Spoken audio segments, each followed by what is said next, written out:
اعوذ باللہ من الشیطان الرجیم بسم اللہ الرحمن الرحیم۔ السلام علیکم دوستو، آپ سب دوستوں سے گزارش ہے کہ حضرت محمد صلی اللہ علیہ وآلہ وسلم پر ایک مرتبہ درود شریف پڑھ لیں۔ جزاک اللہ۔ ولادت سے پہلے آپ صلی اللہ علیہ وآلہ وسلم کی برکات کا ظہور۔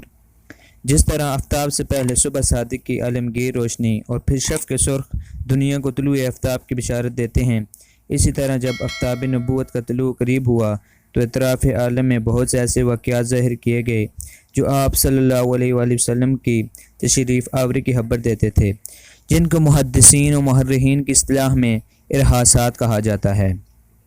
حضرت صلی اللہ علیہ وآلہ وسلم کی والدہ ماجدہ کا بیان ہے کہ جب آپ صلی اللہ علیہ وآلہ وسلم ان کے بطن میں بے صورت حمل مستقر ہوئے تو انہیں خواب میں بشارت دی گئی کہ وہ بچہ جو تمہارے حمل میں ہے اس امت کا سردار ہے، جب وہ پیدا ہوں تو تم یوں دعا کرنا، ان کو ایک خدا کی پناہ میں دیتی ہوں، ان کا نام محمد رکھنا۔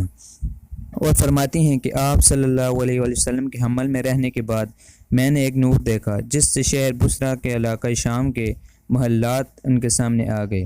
اور فرماتی ہیں کہ میں نے کسی عورت کا کوئی حمل نہیں دیکھا جو آپ صلی اللہ علیہ وآلہ وسلم سے زیادہ سہل ہو اور سبک ہو، یعنی ایام حمل میں جو سستی اور متلی وغیرہ عموماً عورتوں کو رہتی ہے وہ کچھ مجھے پیش نہیں آئیں۔